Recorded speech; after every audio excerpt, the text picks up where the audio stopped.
Welcome to Donmar TV News Channel, mga balita sa buwan ng Oktubre. Nakokornian pa ako, Jami. Ano yun?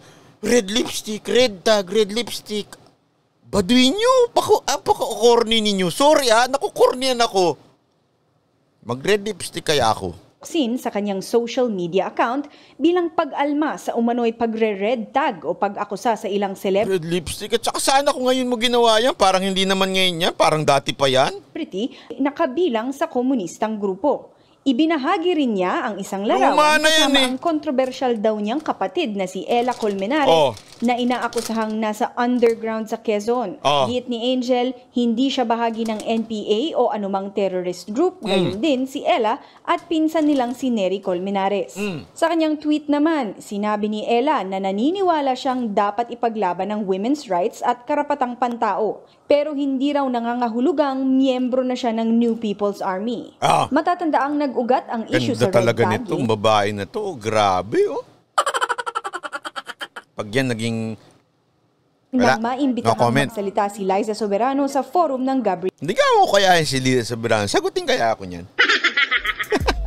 Grabe yung mga pangarap, Hindi ka ako kaya si Liza, Youth. Then I realized, especially... most recently, I understand. When there was someone who made a sexual abuse comment towards me. Don't worry, I got you. I'll spunk them. I realized the impact of me standing up for myself. Let's stand. I stand with you. Kasunod nito, binalaan ni National Task Force to End Local Communist Armed Conflict o NTF-ELCAC spokesman Lieutenant General Antonio Parlade Jr., sina Soberano at Catriona na huwag sundan ang yapak ni Ella na nag-underground at sumapi sa NPA Quezon. Una nang nilinaw ni Parlade na hindi naman niya ni-red tag si Soberano. Pinasalamatan pa nga raw siya ng pamilya ng aktres dahil ipinagtanggol niya ito sa bashers. Giit niya, pero ginagamit na nung iba. Pero yung pamilya, nagpasalamat kasi pinagtanggol ni Parlade sa mga bashers. Tingnan nyo na. Pagtatanggol din kita! Liza! Ni Soberano, gusto rin ng mga miyembro ng Armed Forces of the Philippines na ipagtanggol ang karapatan ng kababaihan. Oo naman. Pero iba raw kasi... Kaya nga natin nagagalit sa mga MPA na nanggagahasa ng mga kababaihan. Bata pa Pilipinas kung mahal. Pabati po Quincena family sa San Pedro, Laguna. Taga dyan ako. Malapit-lapit ako dyan. Realville Subdivision. Salamat, idol. Ang pamamaraan ng Gabriela dahil sinasamantala nito ang mga tunay na advocates sa pagmamanipula ng underground group ng Communist Party of the Philippines na makibaka. Ipinagtanggol din ni AFP Chief of Staff General Gilbert Gapay si Parlade. Lahat positive except yung kay Lorenzana, sekretary! Anyari! Tunayan na raw ng AFP na may mga pagkakataong nagsisimula ang recruitment ng communist group sa pagkuha ng suporta para sa kanilang advokasya. Kasi anybody could be victims, anybody from all walks of life. Boss, saludo ako sa iyo, General Gapay. Saludo ako sa iyo, boss! Sabi naman ni Defense Secretary Delfin Lorenzana, magpapatawag siya ng pulong sa mga opisyal ng NTF-ELCAC kasama si Parlade para pag-usapan ng issue sa red tagging. Pero ngayon pa lang, may paalala na siya. Pero kung minsan, hindi mo naman pwedeng lahat na. Yung shotgun ka, na everybody. Should be selective. And ako feeling ko naman, baka na out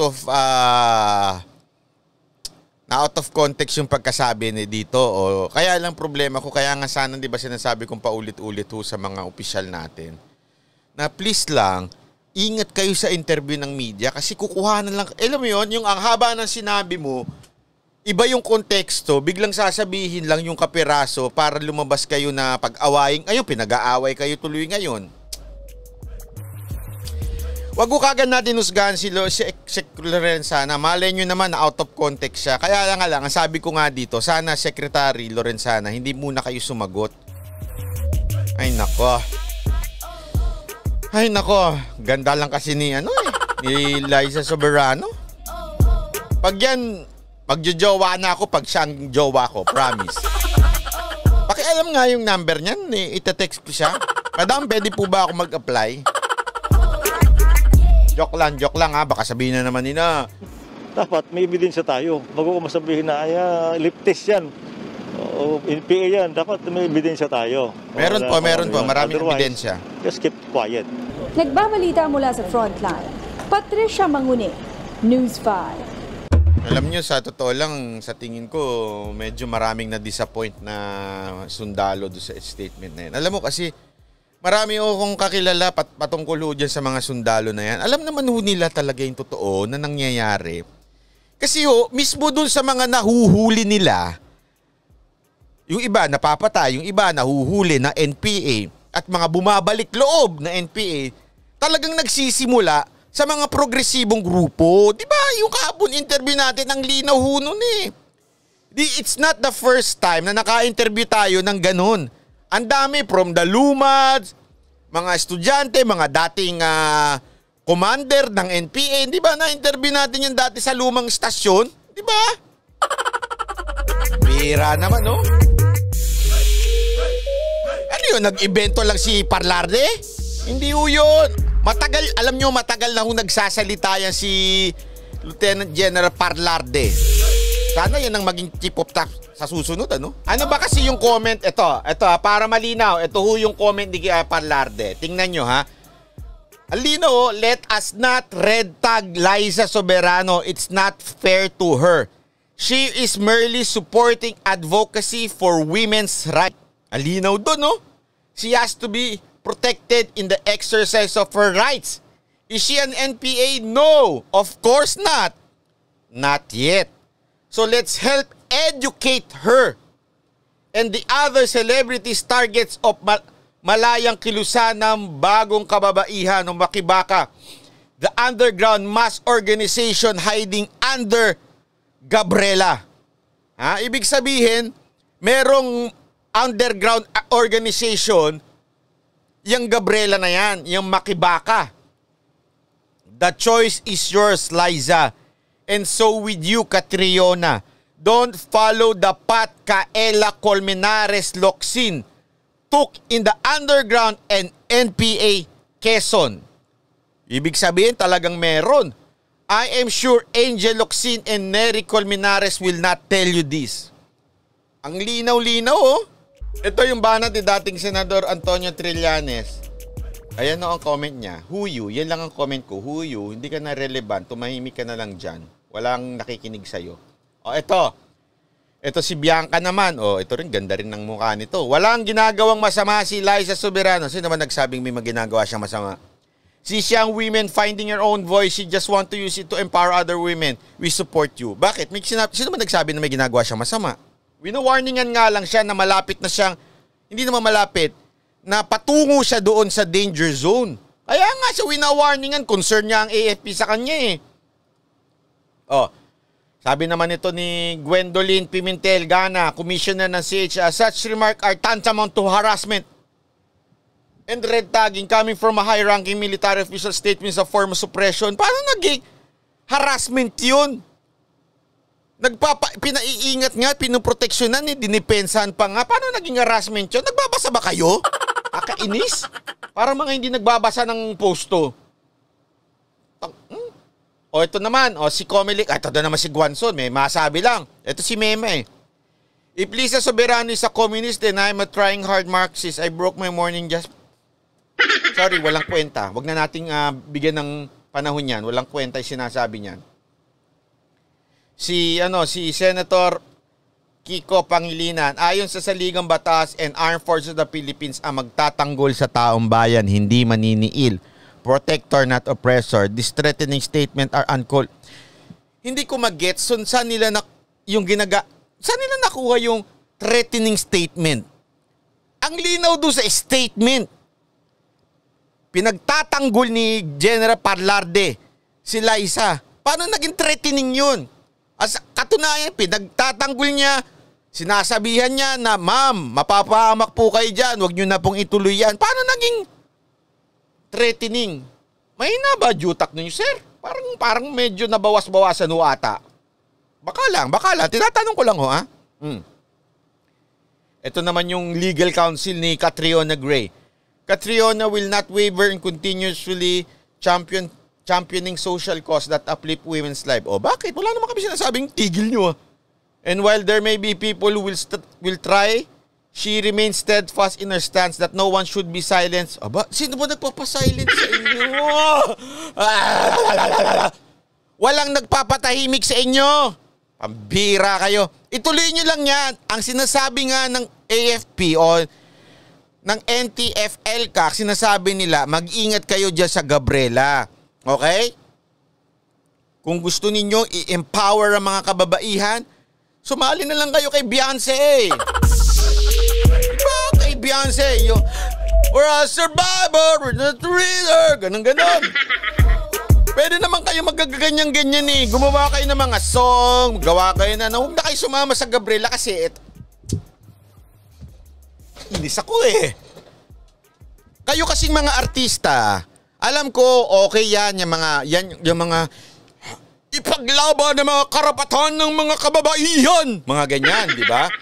Shebin, salamat po. Ipaglaban! Dapat hindi kami binabastos kahit kami naka-ek-ek shorts. Ganyan, di ba?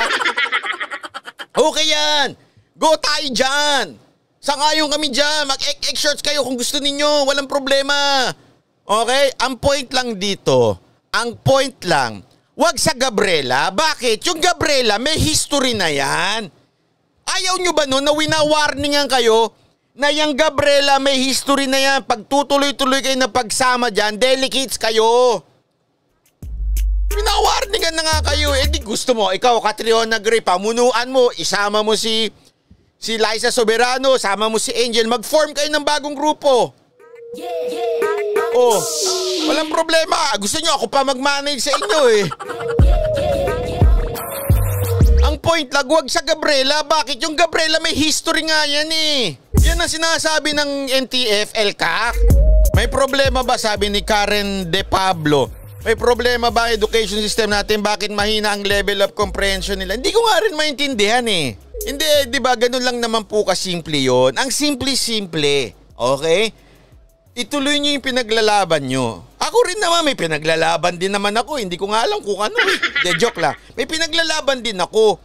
Pero hindi ako sasali dun sa alam kong meron ng history na yung mga membro nila, ang ending nagiging NPA. Yun na nga yung sinasabi ni Gerald Perlarde.